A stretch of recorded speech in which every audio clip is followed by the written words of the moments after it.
of released prisoners return within 3 years, and the majority who return do so in a matter of months. Because the challenges, the barriers for just surviving on the outside and then making it in the legal economy are so immense. So can this be described as a system of crime control? Can this be described as a system of crime prevention? None of this is any secret to policymakers. They know it's virtually impossible for people released from prison to find a job given the discrimination that's legal against them. They know it's virtually impossible for people to find housing or feed themselves. They know this. Studies have shown that the single greatest predictor of violent crime in any community is joblessness. Joblessness. It's the single greatest predictor. In fact, William Julius Wilson's book, When Work Disappears, describes how the disappearance of work in Chicago in particular, the sudden deindustrialization, the closing of factory jobs, created an environment in which violence was likely to flourish. In fact, if you compare, his studies show, if you compare white jobless men with black jobless men, the racial disparity in violent crime disappears. Let me say that again. Compare white jobless men with black jobless men, racial disparity in violence nearly disappears. But this system is designed to ensure that an enormous population of people defined largely by race will be branded as criminals at extremely young ages, often for extremely minor, non-violent, and drug-related offenses. The same sorts of offenses get ignored in middle-class white communities, branded as criminals, and then ushered into a permanent second-class status, rendered permanently unemployable for life, and then they stand back and ask, why the violence? Why the despair? Why the despair? We create a class of people who are permanently unemployable, locked out, denied education before they go in, denied employment when they get out. Is this a system of crime prevention and control? I say no. In fact, one would be hard-pressed to devise a system better designed to create crime and a permanent group of people thought of as criminals than the one we have today. Our criminal justice system is best understood as a system of racial control, not crime control. As a system of crime control, it makes no sense. But as a system of racial control, it functions extremely well. Extremely well. What do we do? What do we do? Well, the first thing is we've got to end denial.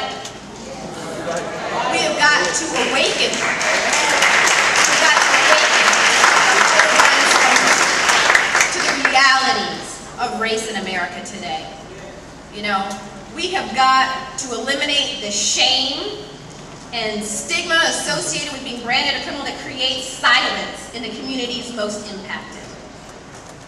Studies show that communities hard hit by mass incarceration, communities where virtually everybody has somebody who's behind bars or recently released from prison, even in those communities, people experience such shame and stigma associated with criminality that they don't want to admit that they did time. They don't want to talk about their son or their brother, their uncle, their niece who's doing time. There are people in this room who have criminal records, who've been in prison, who didn't stand up. They didn't stand up because it felt scared, unsafe to acknowledge publicly criminal history. As long as that remains true, as long as we can't talk openly and honestly about our own criminal history, that of our loved ones, this silence will prevail and we will remain trapped.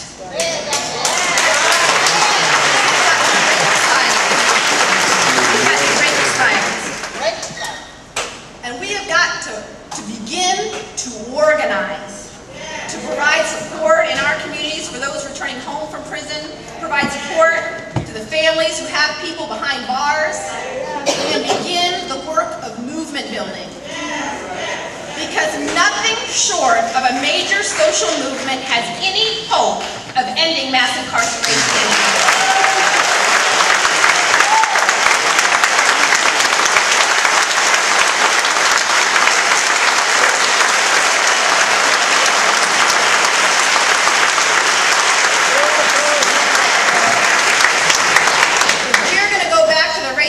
incarceration just that we had in the 1970s, and I didn't think that was good. But if we were just to go back to those rates of incarceration, we'd have to release 4 out of 5 people who are in prison today. Prisons across America would close. Most of the new prison construction has been in rural communities. These prisons now serve as the economic base for many of these communities.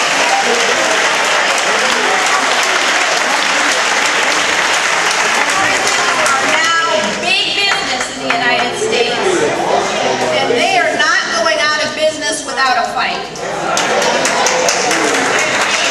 So, are we willing to do it? Yes! To stand up? Are we willing to stand up and build the kind of social movement that will ensure not just the end of mass incarceration, but are we willing to end the history in the cycle of racial caste in America?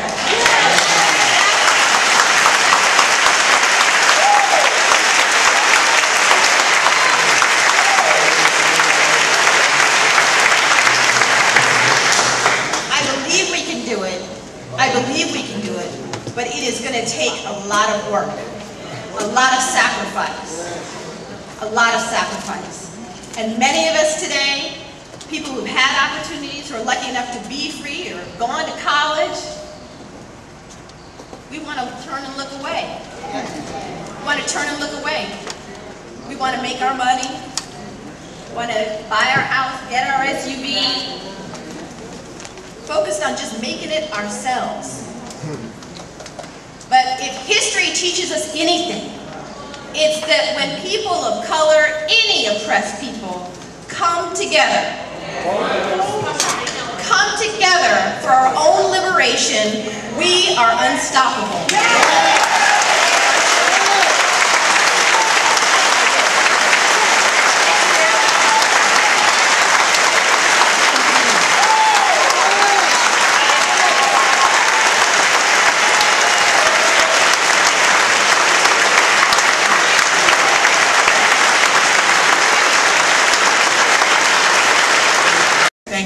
Wonderful young lady, the wisdom that it took to give her wisdom is what we need. And all our learning, we need to have our wisdom. We just want to thank all of you beautiful people for being here, because we want to be free. We want to be free, and we're asking the God of heaven, the God of everybody here, whatever God that you believe in, we're asking you to humbly take our offering today and help us to have more to give. Bless this wonderful young lady, help her to write more, help all of us to get on our knees and then get back to our books and our pencils and start writing our history, because we need to know our history. Thank you, Creator of heaven and earth, everything that's seen and unseen, above and below. In your Son's name, amen.